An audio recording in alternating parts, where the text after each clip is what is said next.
Beyond Time, Episode 1.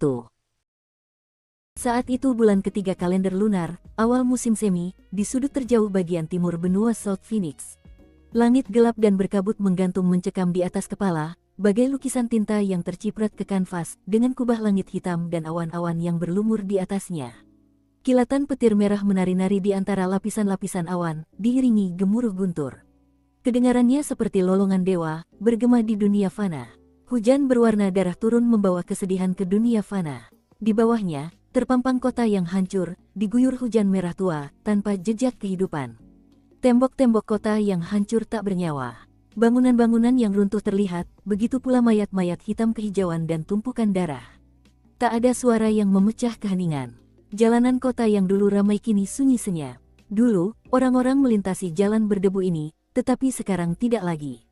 Satu-satunya yang tertinggal adalah daging yang hancur, tanah, dan kertas yang robek, bercampur menjadi pasta berdarah yang hanya dapat digambarkan sebagai sesuatu yang mengejutkan dan mengerikan. Tak jauh di kejauhan, sebuah kereta kuda terbalik, tersangkut di lumpur dan hampir hancur berkeping-keping. Boneka kelinci tergantung di as rodanya, bergoyang tertiup angin, bulu putihnya telah lama bernoda merah darah. Matanya yang keruh dipenuhi kebencian saat ia menatap kosong ke arah jalan berbatu yang berlumuran darah di depannya. Di dekat gerobak itu tergeletak seorang pemuda. Ia tampak berusia 13 atau 14 tahun, pakaiannya compang camping dan kotor. Di pinggangnya terikat karung yang terbuat dari kulit binatang. Matanya hanya sipit dan ia tak bergerak. Angin dingin menerpa celah-celah pakaiannya, perlahan tapi pasti menyedot panas dari tubuhnya. Kemudian beberapa tetes air hujan menerpa wajahnya, dan ia mengerjap, memperlihatkan bahwa matanya yang dingin dan tajam seperti elang sedang terfokus pada sesuatu yang tak jauh darinya. Sekitar 20 meter jauhnya ada seekor burung nasar kurus kering yang tengah merobek daging dari bangkai seekor anjing liar, dan sesekali melirik ke sekelilingnya. Keruntuhan ini adalah tempat yang berbahaya, dan yang dibutuhkan hanyalah sedikit gerakan bagi burung nasar untuk terbang ke udara menuju tempat aman. Pemuda itu juga menunggu kesempatannya, seperti seorang pemburu yang terampil. Kesempatan itu tidak butuh waktu lama untuk tiba, karena burung nasar itu tiba-tiba menancapkan kepalanya dalam-dalam ke rongga dada anjing itu. Mata pemuda itu berubah sangat dingin, dan dia bergerak seperti anak panah dari busur, berlari menuju burung nasar sambil secara bersamaan menarik tusuk sate besi hitam dari karungnya. 1. Catatan, jenis tusuk sate yang dijelaskan adalah jenis yang sering digunakan untuk menyajikan daging tusuk di warung-warung pinggir jalan di Tiongkok. Tusuk sate semacam itu mungkin memiliki pegangan seperti ini atau mungkin tanpa pegangan, seperti ini. Kita lanjut ke alur ceritanya. Ujung tusuk sate itu berkilauan dingin. Mungkin memang begitu, atau mungkin juga niat membunuh yang terpancar dari pemuda itu. Bagaimanapun, burung nasar itu merasakannya. Mengepakkan sayapnya dengan waspada, ia terbang ke udara. Itu tidak cukup cepat. Wajah pemuda itu sama sekali tidak berekspresi saat dia melemparkan tusuk sate hitam itu, melemparkannya ke udara dalam bentuk garis hitam. Percikan. Tusuk sate itu menembus kepala burung nasar itu, menghancurkan tengkoraknya dan merenggut nyawanya dalam sekejap. Kekuatan tusukan itu membuat burung nasar itu melayang di udara hingga menabrak kereta kuda. Boneka kelinci yang berlumuran darah itu bergoyang maju mundur. Wajah pemuda itu tampak tenang saat ia bergegas kembali ke gerobak dan meraih burung nasar serta tusuk sate. Anak laki-laki itu telah melemparkan tusuk sate dengan begitu kuat sehingga, ketika ia menariknya keluar dari gerobak, tusuk sate itu pun ikut tersangkut sepotong kayu. Setelah menyelesaikan hal-hal itu, pemuda itu berjalan pergi tanpa menoleh ke belakang.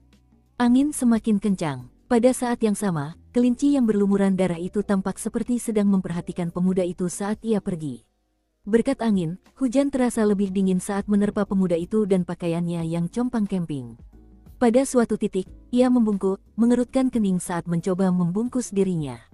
Ia mendengus kesal. Dia benci cuaca dingin. Biasanya, ia berdiam di dalam rumah saat cuaca seperti ini. Tapi sekarang, ia bergegas menyusuri jalan tanpa henti, melewati banyak toko dan pertokoan yang rusak. Tak banyak waktu tersisa. Perburuan burung nasarnya memakan waktu lebih lama dari yang ia perkirakan, dan ada tempat lain yang harus ia kunjungi malam ini. Seharusnya tidak jauh lagi. Mayat-mayat hitam kehijauan memenuhi jalan di depan, wajah mereka dipenuhi amarah dan keputusasaan. Seolah aura keputusasaan yang mereka pancarkan ingin menjangkiti pikiran pemuda itu. Namun pemuda itu sudah terbiasa dengan hal itu dan tidak peduli sedikit pun terhadap mayat-mayat itu. Bahkan, ia terus menatap langit. Ia tampak cemas, seolah langit yang semakin gelap itu lebih mengerikan daripada gabungan semua mayat. Akhirnya, ia melihat sebuah toko obat di kejauhan. Menghela napas lega, ia bergegas ke sana. Toko itu tidak besar, dan laci-laci obat berserakan di mana-mana. Tempat itu berbau seperti campuran obat dan jamur, hampir seperti makam yang baru dibuka. Seluruh tempat itu berantakan. Catatan, toko obat tradisional Tiongkok biasanya memiliki dinding yang penuh dengan laci-laci berisi bahan-bahan obat. Kita lanjut ke alur ceritanya. Di sudut, tergeletak mayat seorang lelaki tua bersandar di dinding, kulitnya hitam kehijauan. Ia meninggal dengan mata terbuka, dan menatap kosong ke dunia. Pemuda itu melihat sekeliling lalu mulai mengobrak-abrik tempat itu. Tumbuhan obat di tempat itu cocok dengan mayat-mayat itu. Kebanyakan berwarna hitam kehijauan, hanya beberapa yang tampak normal. Pemuda itu mengamati obat yang tak ternoda itu dengan saksama, seolah-olah sedang menggali ingatannya. Akhirnya, ia menemukan tanaman obat yang digunakan untuk mengobati luka sayatan. Melepas kemejanya yang compang camping, ia menatap luka menganga di dadanya. Lukanya belum sembuh, dan pinggirannya menghitam. Ada juga darah yang merembes keluar. Setelah menghancurkan tanaman obat itu, ia menarik napas dalam-dalam lalu mengoleskan pasta itu ke lukanya. Rasa sakit itu membuat penglihatannya kabur, dan ia gemetar dari ujung kepala hingga ujung kaki, hampir terjatuh. Ia memaksakan diri untuk terus mengoleskan obat, tetapi ia tak kuasa menahan butiran-butiran keringat yang bermunculan di dahinya dan mengalir di wajahnya hingga ke tanah. Butiran-butiran itu berubah menjadi seperti bercak tinta di bawahnya. 10 tarikan napas waktu berlalu. Setelah mengolesi lukanya dengan obat, pemuda itu kehabisan tenaga. Bersandar di lemari obat di dekatnya, ia mengambil waktu untuk bernapas, lalu mengenakan kembali bajunya. Sekali lagi, ia menatap langit. Lalu ia mengeluarkan peta usang dari tasnya dan dengan hati-hati membukanya. Itu adalah gambaran sederhana tentang kota tempat ia berada saat ini. Toko obat itu ditandai di peta, dan banyak distrik kota di timur laut dicoret. Sepertinya ia melakukannya dengan kukunya. Hanya ada 2 distrik yang tidak dicoret. Setelah berhari-hari mencari, setidaknya aku tahu peta itu ada di kedua distrik itu. Dia melipat peta itu, menyimpannya, dan bersiap untuk pergi. Tepat sebelum melangkah keluar, ia berhenti dan memandangi mayat lelaki tua itu. Dan khususnya, pakaiannya. Orang tua itu mengenakan jaket kulit yang kualitasnya sangat bagus sehingga sebagian besar masih utuh. Setelah berpikir sejenak, pemuda itu berjalan mendekat, melepaskan jaket dari pria tua itu, dan mengenakannya. Agak kebesaran, tapi setelah memakainya, setidaknya ia merasa hangat. Ia menatap lelaki tua itu sejenak, lalu berlutut dan memejamkan mata. Beristirahatlah dengan tenang, katanya dengan suara serak dan lembut. Ia merobek salah satu tirai dari dinding, menutupi jasad lelaki tua itu, lalu pergi. Saat berjalan ke tempat terbuka, ia melihat kilatan cahaya di depannya. Sebuah cermin seukuran telapak tangan tertancap di lumpur. Sambil menunduk, dia bisa melihat pantulan dirinya. Wajahnya kotor, tetapi itu tak mampu sepenuhnya menutupi wajahnya yang halus dan luar biasa tampan. Sayangnya, kepolosan yang seharusnya ada pada seorang remaja laki-laki telah hilang, digantikan oleh ketidakpedulian yang dingin. Pemuda itu menatap bayangannya sejenak, lalu mengangkat kakinya dan melangkah ke cermin. Retakan, dia meninggalkan cermin yang pecah itu saat dia berlari menuju kejauhan. Meski hancur berkeping-keping, cermin itu masih mampu memantulkan cahaya dari langit. Di atas sana, menutupi dunia, dan memandang semua makhluk hidup, terpampang separuh wajah dewa yang hancur. Wajahnya tampak biasa saja, dengan mata terpejam, dan rambut tergerai di sekelilingnya. Ia adalah bagian alami dari dunia ini, seperti matahari dan bulan. Di bawahnya, makhluk hidup di dunia bagaikan serangga. Bahkan, nasib semua makhluk di dunia diatur oleh wajah itu, dan keberadaannya bergantung pada kehendaknya. Di bawah wajah sang dewa, cahaya dan pancaran sinar perlahan memudar seiring berjalannya hari. Bayangan yang ditimbulkan oleh matahari terbenam menciptakan kabut yang memenuhi reruntuhan, menutupi seluruh tanah di sekitarnya, seolah-olah hendak menelannya bulat-bulat. Hujan turun semakin deras. Saat kegelapan bertambah pekat dan angin bertiup kencang, ratapan tajam terdengar di udara. Kedengarannya seperti teriakan hantu-hantu jahat, memanggil-manggil untuk membangkitkan roh-roh jahat yang bersembunyi di reruntuhan. Suaranya menggetarkan tulang punggung, dan akan mengguncang jiwa siapapun yang mendengarnya. Pemuda itu berlari menyusuri jalan lebih cepat dan lebih mendesak seiring hari mulai gelap.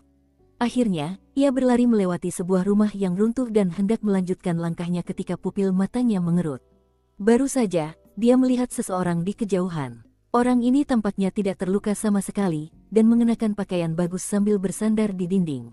Yang terpenting, kulitnya tampak normal. Tidak hitam kehijauan. Di reruntuhan seperti ini, hanya orang hidup yang mungkin terlihat seperti itu. Pemuda itu sudah lama tidak melihat orang hidup. Perkembangan tak terduga ini membuatnya terguncang. Kemudian, sebuah pikiran terlintas di benaknya, dan ia mulai bernapas berat, seolah-olah ia gugup. Ia ingin terus berjalan, tetapi kegelapan semakin mendekat dari belakang. Ia ragu sejenak, kemudian ia mengingat posisi ini dan bergegas pergi. Tepat sebelum kegelapan benar-benar turun, pemuda itu tiba di tempat tinggalnya di reruntuhan. Tempat itu berupa gua yang sangat kecil dengan bulu-bulu burung berserakan di mana-mana. Satu-satunya jalan masuk adalah celah yang terlalu kecil untuk dilewati orang dewasa. Namun, pemuda itu nyaris tak bisa melewatinya. Begitu masuk, ia akan memasukkan berbagai barang seperti buku dan batu ke dalam celah untuk menutupnya. Tepat saat dia selesai mengurung diri di dalam, di luar menjadi gelap gulita. Namun, pemuda itu tidak tenang. Ia terus menggenggam paku besinya erat-erat, dan menahan napas sambil berjongkok mendengarkan apa yang terjadi di luar. Tak lama kemudian, ia mendengar suara binatang mutan melolong dan tawa mengerikan.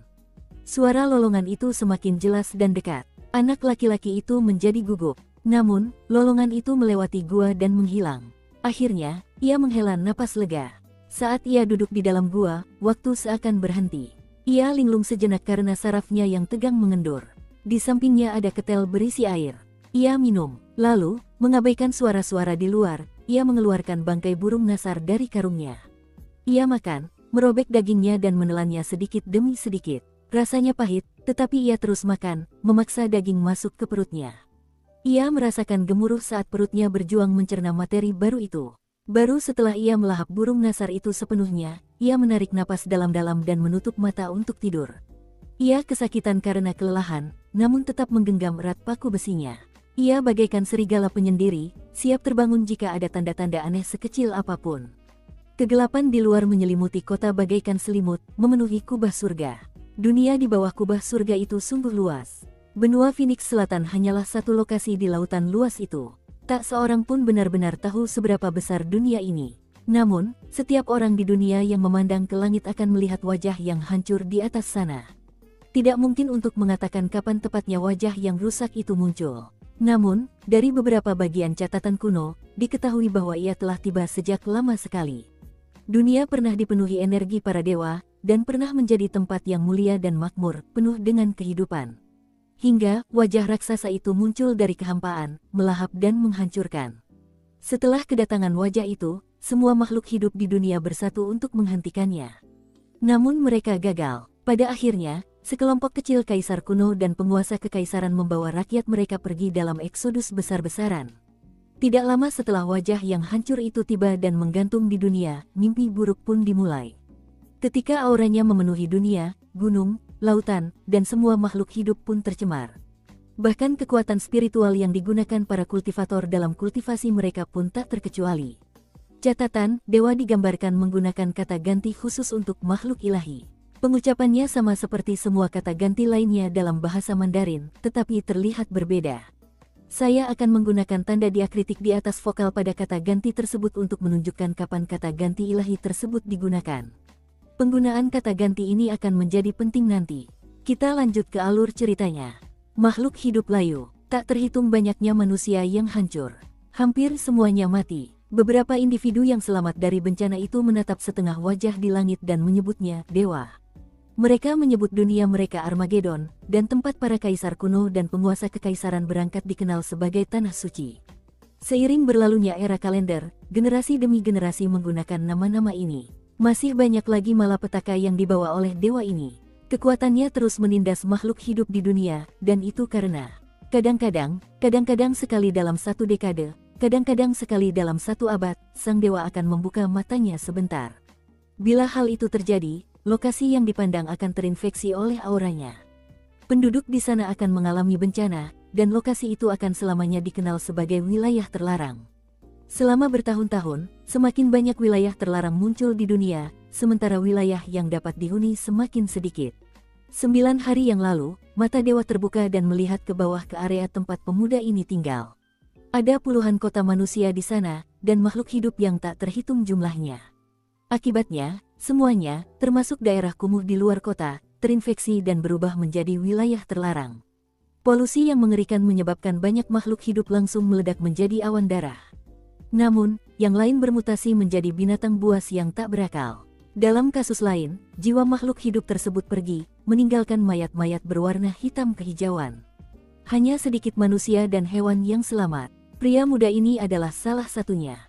Sebuah suara sedih bergema dalam kegelapan, dan ketika pemuda itu menyadari suara itu semakin dekat ke guanya, matanya pun terbuka. Sambil mengangkat tusuk sate besinya, dia melihat ke arah retakan itu.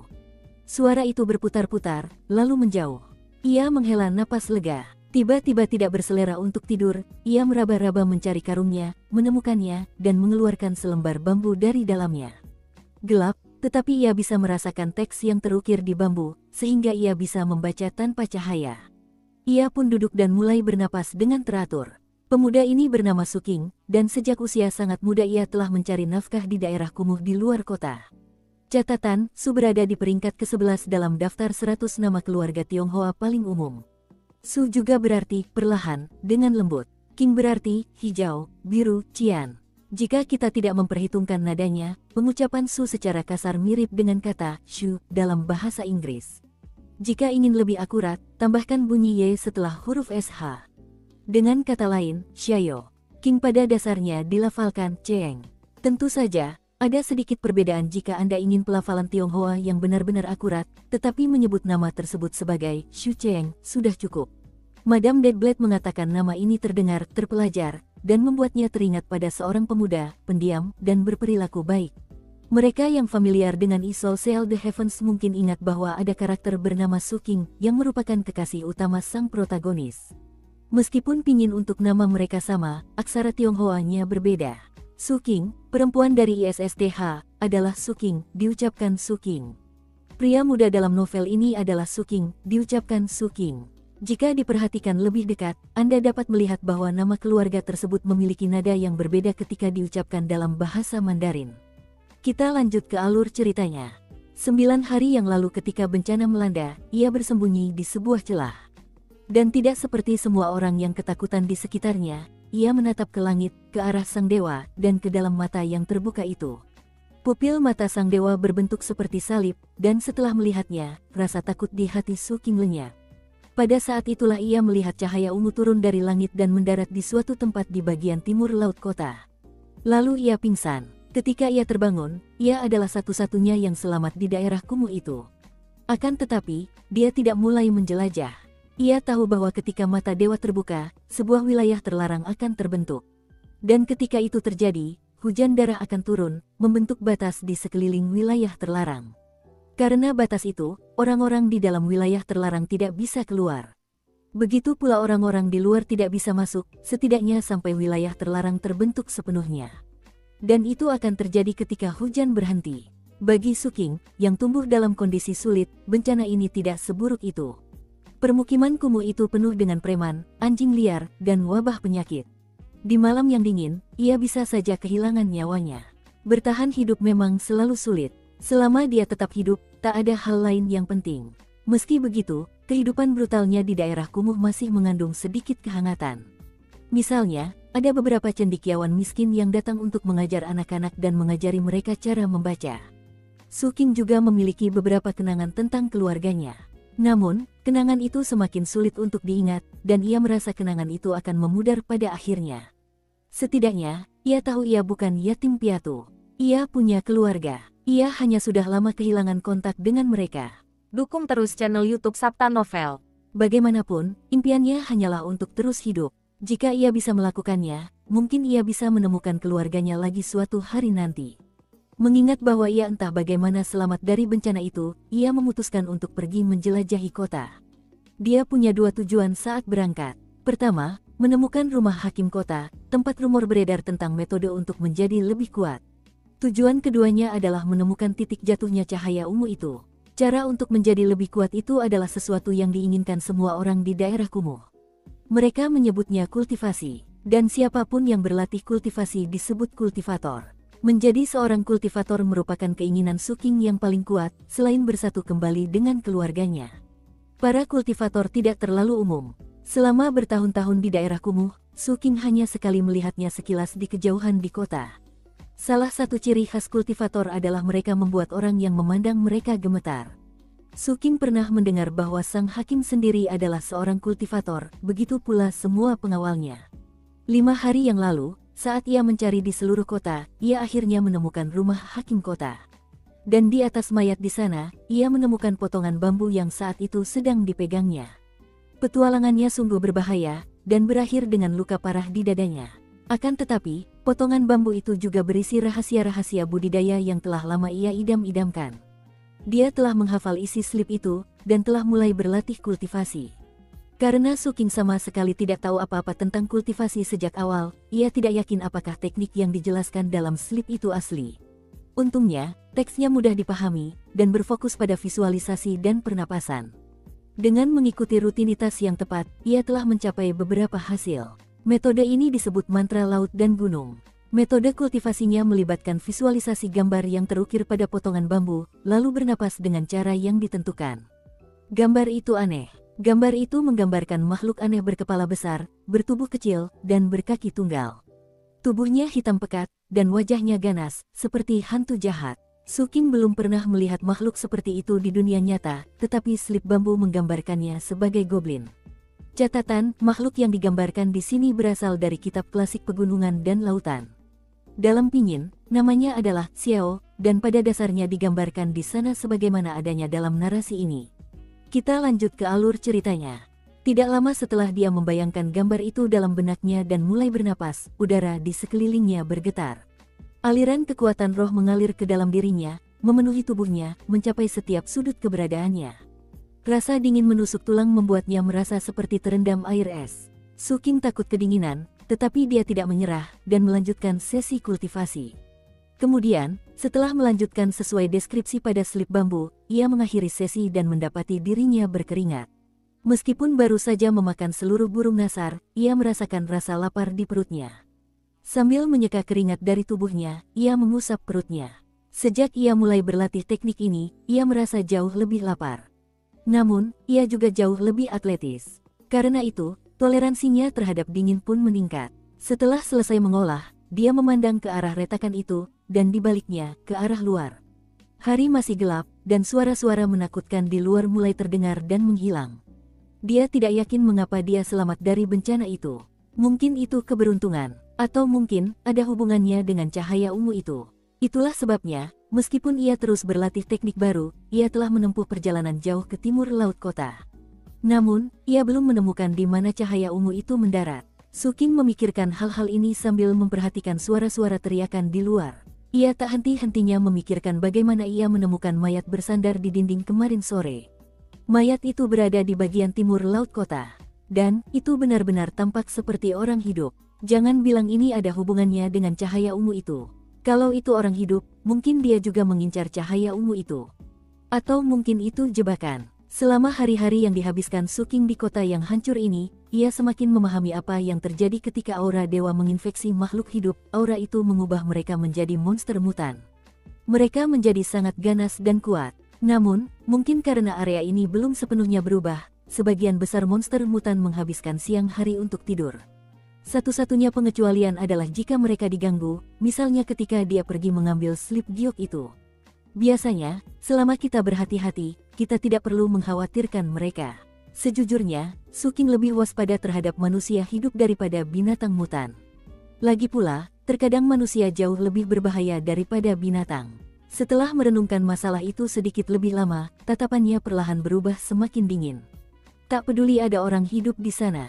Dan tak peduli ada jebakan, ia harus kembali ke sana. Meski begitu, ia tahu bahwa jika ia berencana melakukan hal itu, ia harus benar-benar siap. Dengan pikiran seperti itu dalam benaknya, dia memandang slip bambu di tangannya. Ia telah berlatih selama berhari-hari menggunakan slip tersebut, dan hasilnya jauh lebih bermanfaat baginya daripada sekadar meningkatkan stamina dan kepercayaan dirinya. Slip tersebut telah tertanam kuat dalam teknik kultivasinya, dan juga memberinya beberapa informasi umum tentang kultivasi. Budidaya memiliki sejarah yang kembali ke zaman kuno, sebelum kedatangan wajah dewa yang rusak. Meskipun beberapa hal telah berubah sejak dulu, sistemnya sebagian besar masih sama seperti sebelumnya. Sistem ini dibagi menjadi kondensasi Qi, pembentukan fondasi, inti emas, dan jiwa baru lahir. Apapun yang terjadi setelah Naschen Soul, itu terlalu maju, dan slip bambu itu tidak membahasnya. Namun, slip itu menjelaskan betapa sulitnya kultivasi bagi para kultivator. Aura dewa mencemari kekuatan roh.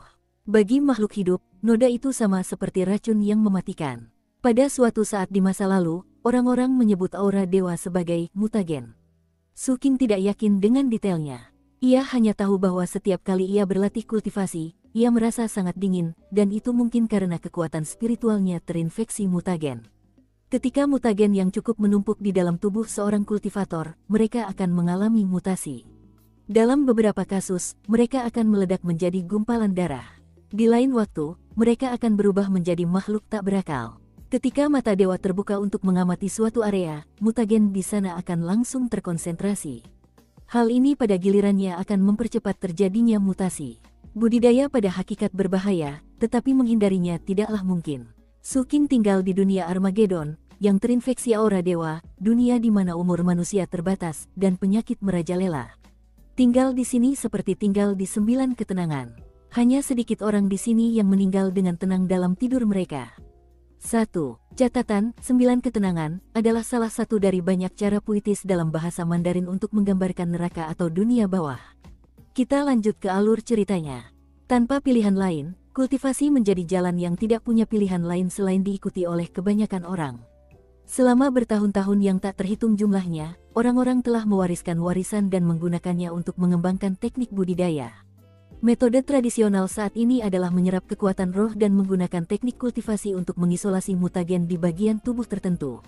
Bagian tubuh tersebut kemudian disebut bercak mutasi. Oleh karena itu, jumlah mutagen yang dapat diisolasi suatu teknik menjadi standar penting dalam menentukan hierarki teknik.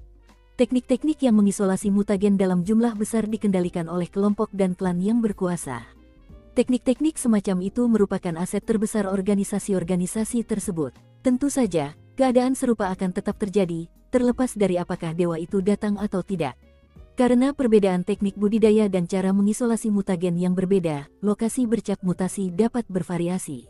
Bagaimanapun, selama seseorang berlatih kultivasi, ia harus berhadapan dengan mutagen, dan karenanya, secara bertahap akan muncul bercak mutasi.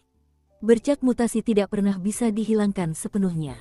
Beberapa pil obat memang bisa melautkannya, tetapi itu hanya mengobati gejalanya, bukan akar penyebabnya. Meski begitu, slip bambu Su Qing memang menyebutkan adanya cara untuk membersihkan bercak mutasi secara menyeluruh. Di Armageddon, ada lokasi lain selain Phoenix Selatan. Salah satunya adalah benua besar bernama Revered Ancient. Benua itu dianggap sebagai daratan utama dunia. Di sanalah manusia berasal, dan meskipun juga terinfeksi oleh aura dewa, mereka tampaknya telah menemukan cara untuk membersihkan diri darinya. Namun, apapun metodenya, metode itu tidak bisa dipraktikkan secara luas. Hanya orang-orang penting yang bisa menggunakannya. Bagi para praktisi biasa, itu hanyalah mimpi. Dan untuk kultivator nakal yang tak terhitung jumlahnya, mereka sama sekali tidak punya peluang. Para kultivator nakal memiliki teknik terendah dan terlemah, yang membuat praktik kultivasi mereka sulit dan menempatkan mereka pada risiko mutasi yang tinggi. Bahkan meskipun adanya bahaya-bahaya tersebut, para petani masih merupakan pemandangan umum di mana-mana. Termasuk Su Qing. Lagi pula, dia juga dianggap sebagai kultivator nakal. Dengan sepatu bambunya, ia seperti semua kultivator lain di Armageddon, menapaki jalan berbahaya yang tak berujung. Mereka seperti manusia biasa yang berenang ke laut dalam menuju pantai yang tak terjangkau di seberang. Kebanyakan akan kehabisan energi dan mati jauh sebelum melihat pantai legendaris yang jauh itu. Su Qing, yang tumbuh di daerah kumuh di luar kota, tahu bahwa yang dibutuhkan hanyalah satu pertarungan yang gagal, atau satu kali penyakit, dan hidupnya bisa berakhir. Bertanya-tanya apakah aku mungkin bermutasi suatu hari nanti di masa depan lebih baik daripada bertanya-tanya apakah aku akan hidup sampai besok, pikirnya, sambil menggosok luka di dadanya tanpa sadar sambil menatap ke langit. Sebentar lagi langit akan terang kembali, dan suara gemuruh serta jeritan di luar sudah mulai menghilang. Kalau hujan darah ini terus berlanjut, dan aku tak bisa menemukan cahaya ungu itu, sebaiknya aku berpikir untuk pergi. Mungkin pergi ke kota lain untuk mencari obat. Dia menatap lukanya. Karena aura dewa dan hujan darah yang tak henti-hentinya, hampir semua yang ada di kota ini terinfeksi parah, termasuk tanaman obat. Persediaan di sini sangat kurang. Su King menyingkirkan sebanyak mungkin air yang bercampur darah dari lukanya. Dengan wajah pucat, dia menarik napas dalam-dalam saat melepaskan pakaian atasnya dari balik jaket kulitnya, menggunakannya untuk membalut lukanya, lalu menguatkan diri dan menunggu fajar. Tak lama kemudian, suara lolongan dan jeritan itu semakin melemah. Ketika langit telah sepenuhnya hilang, Su King mengintip melalui celah dan memastikan bahwa langit telah sepenuhnya cerah. Berdasarkan pengalamannya, ia tahu bahwa keadaan sudah aman untuk keluar. Namun, ia tidak langsung keluar. Ia malah berdiri dan mulai meregangkan sendi-sendinya yang kaku. Setelah dia merasa hangat, dia membuka retakan itu, lalu memanfaatkan cahaya untuk membuka karungnya dan melihat ke dalam. Ia mengeluarkan belati berkarat dari dalam, lalu mengikatkannya ke paha. Kemudian, ia melengkapi tusuk sate besi hitamnya. Akhirnya, ia mengeluarkan kepala ular yang terpenggal, yang dibungkus rapi dengan kain. Setelah membuka kain untuk memeriksanya, ia memasukkannya kembali ke dalam kantong.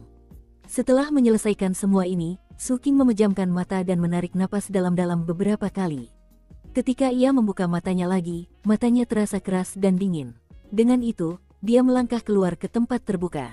Di luar, ia melihat sekelilingnya dengan hati-hati, dan melihat bahwa pantainya bersih. Ia mulai bergerak di bawah langit yang mulai cerah.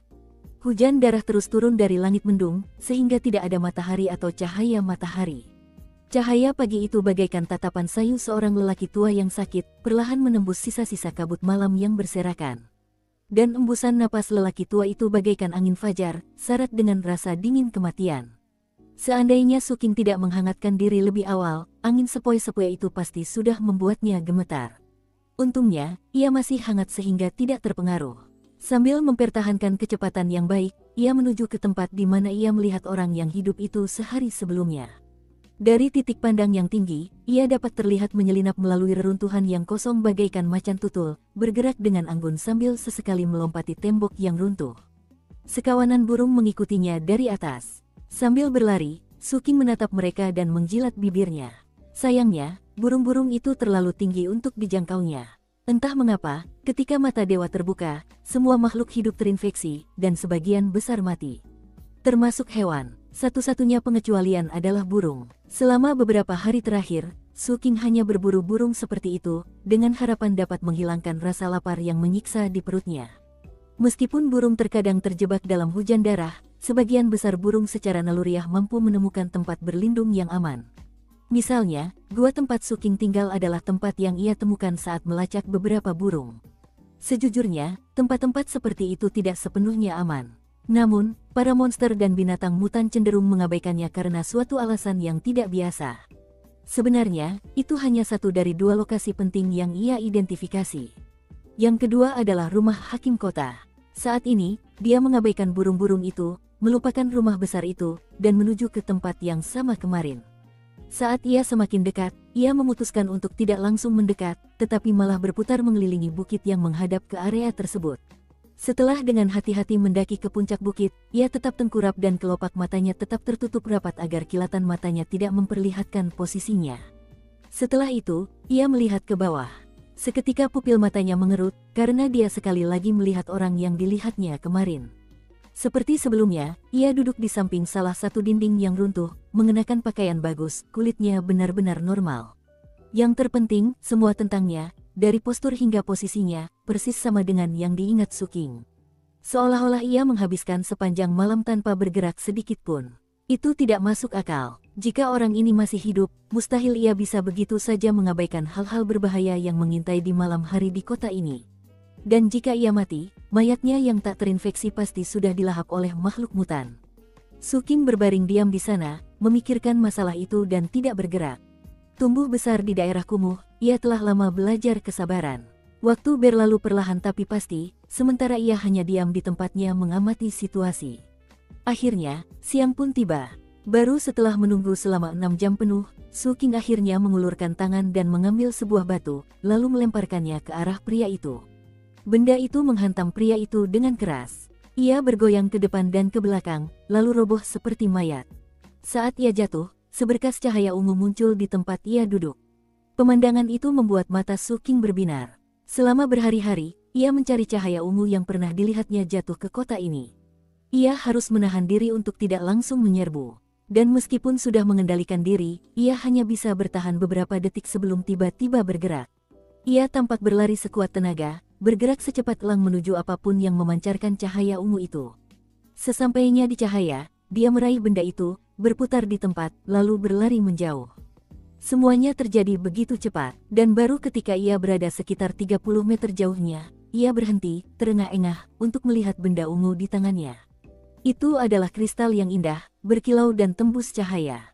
Jantung Suking berdebar kencang saat ia menoleh ke arah mayat yang roboh. Mungkin karena cahaya ungu tak lagi melindunginya, pakaiannya sudah lapuk, dan kulit mayat berubah menjadi hitam kehijauan. Melihat itu, Suking secara naluriah mencengkeram kristal ungu itu erat-erat di dadanya. Lalu ia berbalik ke arah guanya dan mulai berlari. Setelah beberapa saat, dia memperlambat langkahnya dan melihat sekelilingnya, tampak bingung. Sambil menarik lipatan jaket kulitnya, dia melihat ke arah dadanya. Rasa sakitnya sudah hilang, yang ada, bintik itu hanya sedikit gatal. Dengan mata penuh kecurigaan, ia membuka ikatan kain yang ia gunakan sebagai perban. Saat ia melihat luka di dadanya, raut wajahnya berubah drastis. Terakhir kali dia memeriksa, lukanya masih bernanah, dengan warna hitam menumpuk di tepinya. Namun saat ini, lukanya hampir sembuh total, hanya tersisa sedikit jaringan parut tipis di tepinya. Ia tidak melihat darah sama sekali. Apa? Sambil terengah-engah, dia melihat ke bawah pada kristal ungu di tangannya. Apa benda ini? Mata Suking bersinar terang saat dia mengingat kembali bagaimana mayat itu masih utuh sebelum dia mengambil kristal ungu itu. Bisa menjaga mayat tetap utuh, dan bisa juga menyembuhkan orang yang masih hidup. Sambil menggenggam kristal itu erat-erat, ia mengamati sekeliling, jantungnya berdebar kencang. Ia tahu mungkin tidak ada orang lain yang hidup di sekitar, tetapi tetap saja, ia merasa perlu ekstra hati-hati. Tentu saja, ia juga tahu ia tak bisa hanya berdiam diri, jadi ia mulai bergerak lagi, kembali ke guanya secepat mungkin. Saat ia bergerak, ia menyadari bahwa lukanya tak hanya sembuh dengan cepat, tetapi ia juga merasa jauh lebih ringan. Saat ini ia berlari dengan kecepatan yang, biasanya, hanya bisa ia pertahankan selama sekitar 1 jam. Namun, ia sudah berlari lebih dari 1 jam, dan ia merasa baik-baik saja. Bahkan, ia masih penuh energi. Ia bahkan berhasil menyambar seekor burung yang jatuh saat ia berjalan di sepanjang jalan. Ia tidak membunuhnya. Sebaliknya, ia membuatnya pingsan, makhluk hidup tetap segar jauh lebih lama. Akhirnya, ia sampai di gua. Masih ada waktu sebelum malam tiba, tetapi ia sudah ada di sana. Meski suasana hatinya sedang sangat baik, dia tidak tiba-tiba menjadi ceroboh. Ia tahu bahwa, mungkin karena terbukanya mata dewa dan terciptanya wilayah terlarang, makhluk mutan bukan satu-satunya yang keluar di malam hari. Ada juga makhluk halus. Bahkan di daerah kumuh tempat ia dibesarkan, ia pernah mendengar cerita tentang makhluk halus yang muncul di tempat-tempat di mana banyak orang telah meninggal. Tawa yang sesekali ia dengar dalam kegelapan berasal dari salah satu makhluk tersebut. Semua orang tahu bahwa Anda tidak boleh melihat, menyentuh, atau bahkan mendekati hantu. Berdasarkan pengalaman Suking, mereka selalu keluar pada malam hari. Namun, ia tidak tahu pasti apakah mereka bisa muncul di siang hari juga. Karena itu, ia tidak memperlambat lajunya ketika melihat guanya di kejauhan. Dengan kecepatan tinggi, ia melesat masuk, lalu dengan cepat menutup celah itu. Baru setelah itu ia duduk bersila dan membuka kedua tangannya. Cahaya ungu memancar ke atas, menerangi seluruh gua kecil itu, dan membuat mata Suking berkilauan dengan warna yang sama. Dengan fokus penuh, dia menatap kristal itu. Kristal itu panjang dan tipis, kira-kira seukuran salah satu jarinya, dan tampak seperti berisi sesuatu yang lembut dan halus di dalamnya. Sebenarnya, cahaya ungu itu berasal dari zat di dalam kristal itu. Setelah beberapa saat, sebuah pikiran muncul di benaknya, apakah lukaku sudah sembuh?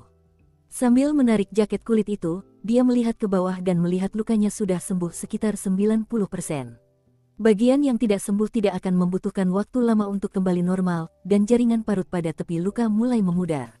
Mengingat betapa kerasnya ia berlari, dan bagaimana ia tidak merasa lelah, Suking sudah sampai pada beberapa kesimpulan tentang kristal ini. Tak perlu dikatakan lagi, benda itu memiliki khasiat penyembuhan.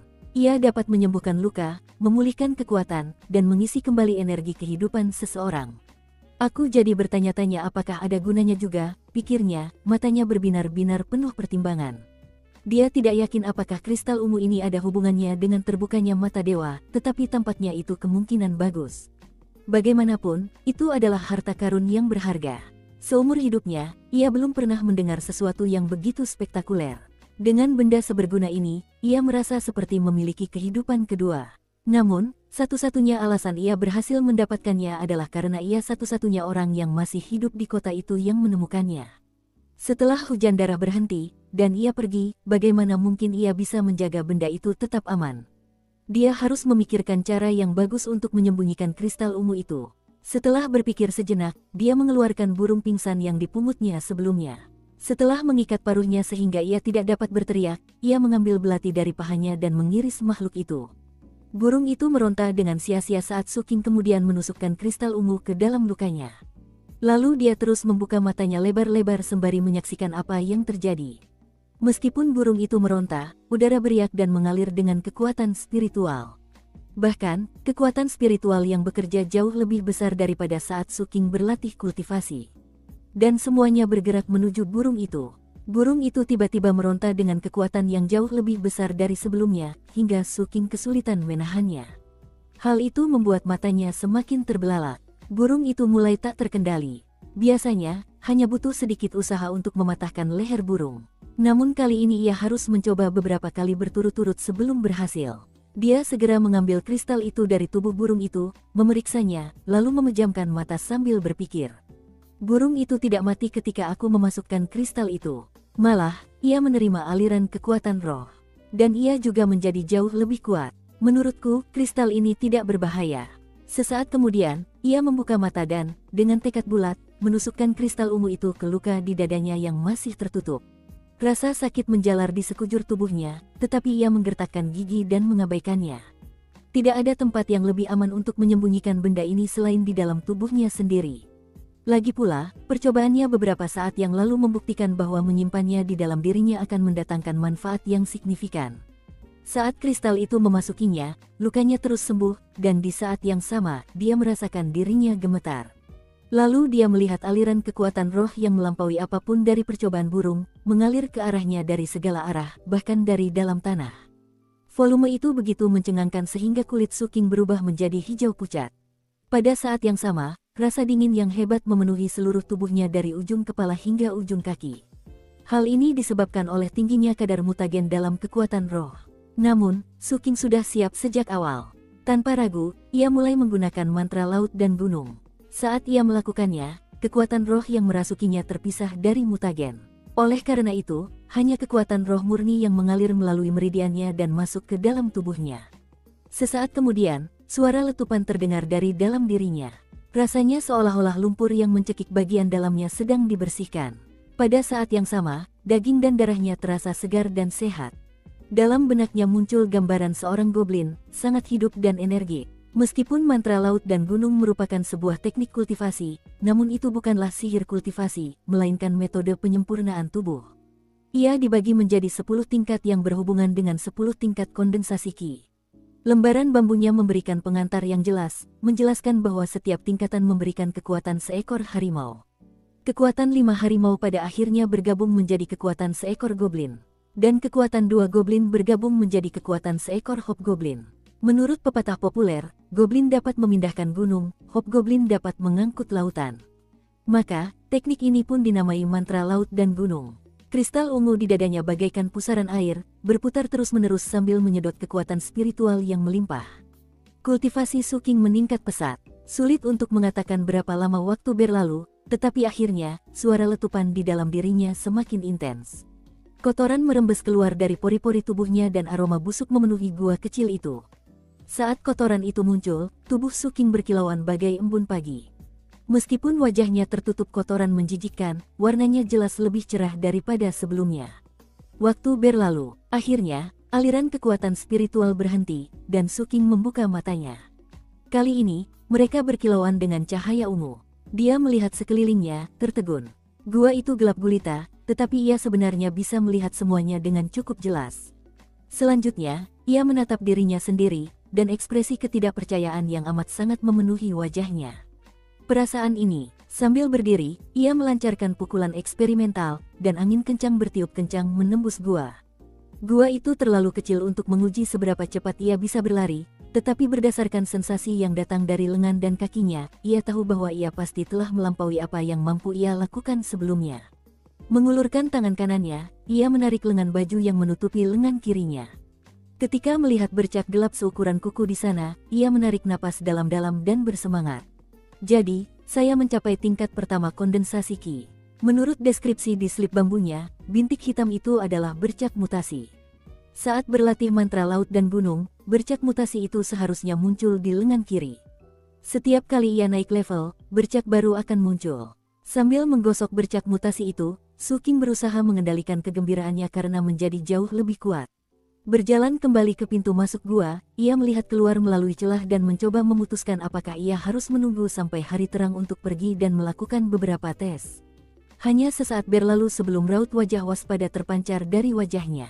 Mencondongkan kepalanya lebih dekat ke celah itu, ia menajamkan pendengarannya untuk mendeteksi suara apapun dari luar.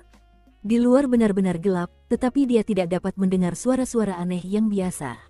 Dia sudah berada di tempat ini selama berhari-hari dan belum pernah mengalami hal seperti ini. Terlebih lagi, bahkan di siang hari, ketika suara monster dan binatang mutan berhenti, suara hujan darah masih terdengar. Tetapi saat ini, dia tidak bisa mendengar hujan. Jangan katakan padaku. Jantungnya berdebar kencang saat dia memikirkan implikasinya. Dia menanti dalam diam selama beberapa saat, hingga seberkas sinar matahari yang menyilaukan jatuh, memasuki celah pintu masuk gua, dan menerangi segala sesuatu di dalamnya. Cahaya itu menyebabkan Su King gemetar.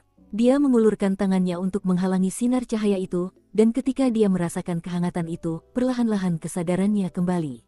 Sinar matahari. Sesaat berlalu, lalu mata Su King berbinar penuh semangat. Membuka celah itu, ia perlahan melangkah keluar menuju sinar matahari. Mendongak, ia tidak melihat awan gelap yang sebelumnya memenuhi langit. Sebaliknya, ia melihat matahari yang menyilaukan. Cahaya itu bagaikan seorang tua yang sakit dan mendapat kesempatan hidup baru, dan akhirnya datang mengunjungi dunia manusia. Hujan sudah berhenti. Su King menghirup udara cerah dalam-dalam, lalu memandang kota yang hancur bermandikan cahaya pagi. Kota itu tampak mempesona dengan cara yang tidak pernah ia bayangkan sebelumnya. Saat sinar matahari menembus awan merah tua di cakrawala, ia tampak seperti paus-paus emas yang tak terhitung jumlahnya berenang di angkasa. Ia menyapu kabut yang menyesakkan di kota, menyingkapkan kerusakan yang sebelumnya tersembunyi. Rumah-rumah runtuh berserakan di mana-mana, diselingi mayat-mayat hitam kehijauan dan genangan darah yang mengerikan. Pemandangan itulah yang menyadarkan Su King dari lamunannya dan mengingatkannya pada bencana yang menimpa tempat ini. Perasaan campur aduk muncul di matanya. Ia telah tinggal selama 6 tahun di permukiman kumuh di luar tembok kota ini. Dengan kata lain, sudah 6 tahun ia memandang ke bawah ke tempat ini. Meskipun ia telah berada di kota itu berkali-kali, selama 6 tahun itu, ia hanya bermimpi untuk benar-benar tinggal di dalamnya. Saya menemukan teknik kultivasi saya di sini. Saya mendapatkan kristal ungu di sini. Saya tinggal di sini. Setelah beberapa saat, ia mendesah pelan, lalu berjalan mendekati salah satu mayat berwarna hitam kehijauan. Ia menunduk, membungkuk, dan menarik mayat itu ke punggungnya. Lalu ia mulai berjalan. Akhirnya ia sampai di alun-alun, tempat ia meletakkan mayat itu. Berbalik, ia pergi dan menemukan mayat kedua. Lalu mayat ketiga, dan keempat. Beberapa mayat tergeletak begitu saja di jalan, yang lain terkubur di reruntuhan. Beberapa mayat masih utuh, yang lainnya hancur berkeping-keping. Satu demi satu, ia mengambil sebanyak yang dapat ia temukan dan membawanya di punggungnya ke alun-alun, tempat ia menumpuknya menjadi gunung kecil. Akhirnya, ia berdiri di depan tumpukan mayat dengan obor di tangannya. Ia melemparkan api ke gunung itu. Mungkin karena mutagen, apinya membara panas, dan asapnya mengepul tebal ke udara di atasnya. Ia menatap asap sejenak, lalu berjalan menuju distrik kedua kota. Tak lama kemudian, asap mengepul dari distrik itu juga, semakin tebal dan semakin tebal. Saat matahari yang cerah bersinar di kota, tempat itu dipenuhi asap mayat yang terbakar. Asap menutupi matahari, membuat segalanya memerah. Matahari seakan mendesah panjang, dan gumpalan asap itu adalah air matanya. Bayangan yang dihasilkan asap itu adalah noda air mata di bumi. Noda air mata terakhir membawa Su King ke area di mana ia menemukan kristal ungu. Ia mengambil lelaki tua itu dari toko obat dan memasukkannya ke tumpukan mayat untuk dibakar. Saat ia berdiri di samping, mengamati api, pantulan api di pupil matanya yang gelap berkedip-kedip tanpa henti. Ujung-ujung rambut Su King yang panjang dan acak-acakan melengkung karena panas. Akhirnya, ia menangkupkan tangannya dan membungkuk dalam-dalam. Semoga kamu beristirahat dengan tenang. Api semakin membara, memancarkan percikan-percikan api bak helayan dan delayan yang melayang tertiup angin. Namun, asap yang mengepul mengandung penyesalan dan perlawanan yang tak kunjung padam. Asap itu membubung tinggi, bagai luka di langit. Tidak penting dan tidak ada gunanya. Beberapa saat kemudian, terdengar langkah kaki. Kemudian, sebuah suara aneh dan misterius terdengar dari belakang Suking. Aku penasaran kenapa tidak melihat mayat di sini. Ternyata bocah kurus itu sedang membuang-buang energinya mengkremasi mayat-mayat itu. Ah, terserahlah. Karena kau sangat merindukan mereka, aku akan membantumu bergabung dengan mereka. Suking berputar di tempat. Sekitar 70 atau 80 kaki jauhnya, terdapat sekelompok 7 pria dan wanita tersebar dalam formasi longgar.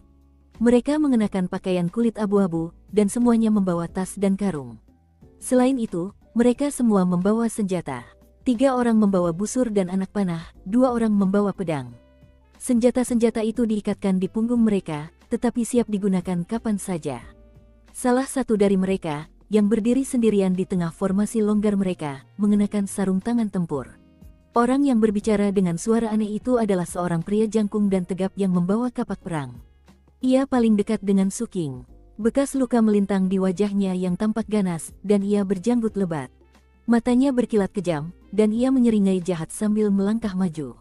Suking memperhatikan semuanya hanya dengan sekali pandang. Melihat cara mereka berdiri santai, dia mendapat kesan mereka biasanya tidak bekerja sama, tetapi malah bekerja sama sementara demi kenyamanan.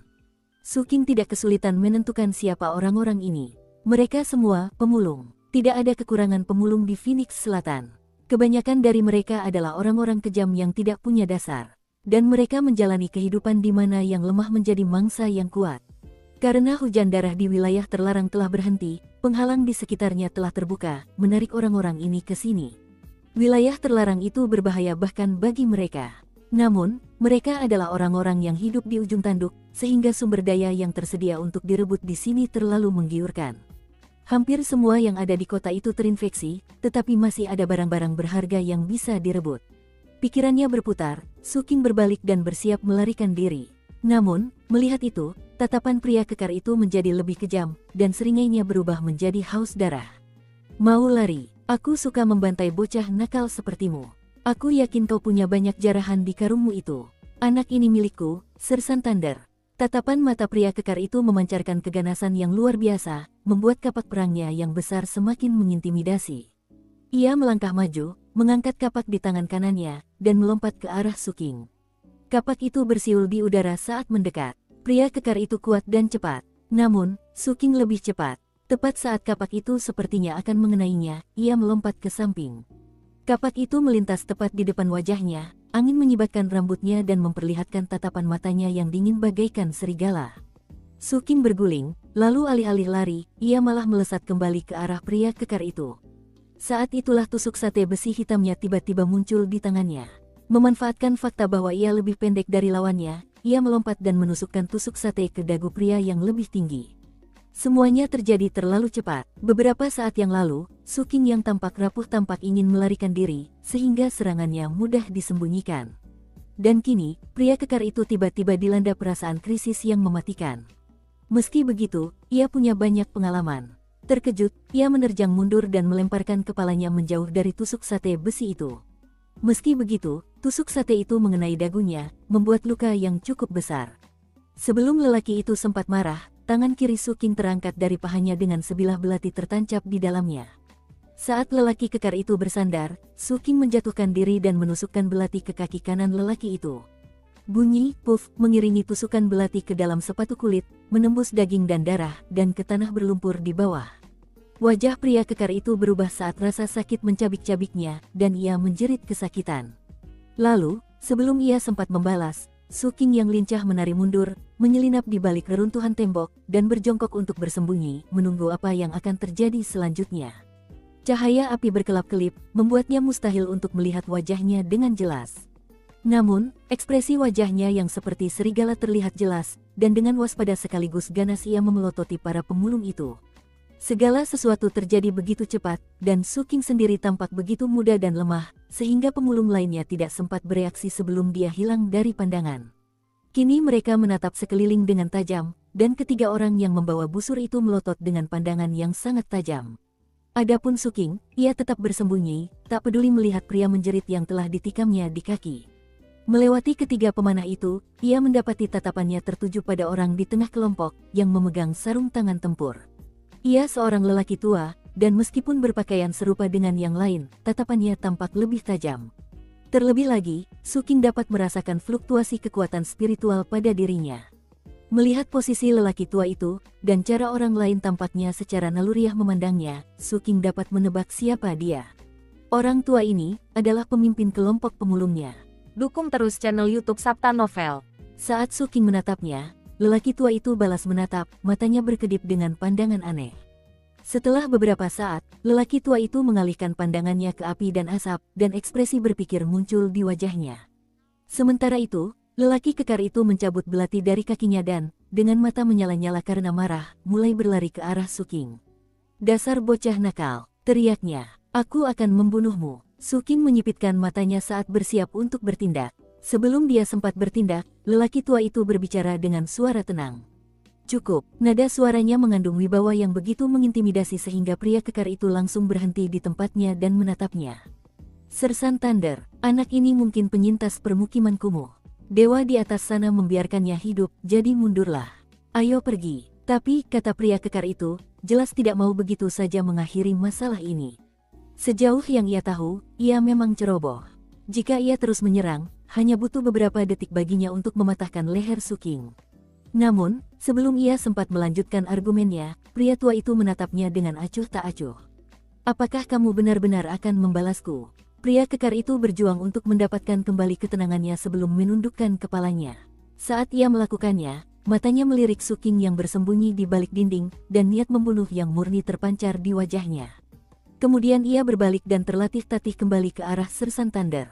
Merasakan niat membunuh pria itu, Suking terus memperhatikan para pemulung itu saat mereka pergi. Mereka hanya berjalan sekitar 9 meter. Kemudian Sersan Thunder berhenti dan menoleh. Sulit untuk memastikan apakah ia sedang menatap Suking atau mayat-mayat yang terbakar. Apapun yang terjadi, ia berkata, "Nak, mau ikut denganku?" Suking tertegun. Lagi pula, ia tak lupa bahwa lelaki tua itu berkata, "Aku, bukan kita." Suking bingung harus menjawab apa. Namun, saat ia mengamati kerumunan itu, ia menyadari bahwa Sersan Thunder tidak sedang terburu-buru meminta jawaban. Malahan, ia hanya berdiri di sana dengan sabar. Sekitar 10 tarikan waktu berlalu, memberi kesempatan kepada Suking untuk memeriksa kelompok itu, termasuk Sersan Thunder dan lelaki kekar yang ditikamnya. Mata Suking berbinar-binar aneh. Lalu ia perlahan berdiri dan, tanpa sepatah kata pun, mulai berjalan menuju para pemulung. Melihat itu, Sersan Thunder tersenyum, berbalik, dan melanjutkan langkahnya. Yang lain dalam kelompok itu menatap Suking lama-lama, lalu mengikuti pria tua itu. Begitu saja, Suking bergabung dengan para pemulung saat mereka mencari barang-barang berharga di kota. Tak lama kemudian, ia mengetahui bahwa pria kejam yang ditikamnya dikenal dengan julukan sapi kejam. Dalam beberapa kesempatan, Cruel Ox mengamati Suking dari atas ke bawah, dengan tatapan sinis di matanya. Namun, pria itu jelas memiliki pengendalian diri, dan tidak pernah bertindak gegabah. Ia jelas menunggu saat Sersan Thunder tidak ada. Kemudian ia akan menyerang Suking. Dan ia tampak sangat yakin akan mendapatkan kesempatan itu. Sambil memikirkan situasi tersebut, Suking tersadar bahwa Cruel Ox jelas-jelas serakah. Saat itulah Suking mulai memanfaatkan pengetahuannya tentang kota untuk membantu para pemulung. Bertindak sangat patuh, Suking membantu mereka menemukan barang-barang berharga yang lebih banyak daripada yang bisa mereka dapatkan sendiri, dan lebih cepat dari biasanya. Cruel Ox benar-benar rakus. Bahkan setelah mendapatkan begitu banyak jarahan hingga melebihi batas berat normalnya, ia masih menginginkan lebih. Meskipun terluka, ia mencari lebih bersemangat daripada yang lain, dan bebannya semakin berat. Awalnya, hal itu tidak banyak berpengaruh. Namun seiring berjalannya waktu, bahkan kekuatannya yang luar biasa pun melemah, dan ia mulai merasa sangat lelah. Sementara itu, Suking merasakan niat baik Sersan Thunder, jadi ia tidak mencoba memancing para pemulung ke distrik berbahaya di sekitar kediaman hakim kota. Menjelang malam, rombongan berangkat dan mendirikan kemah di daerah yang dulunya merupakan permukiman kumuh di luar kota.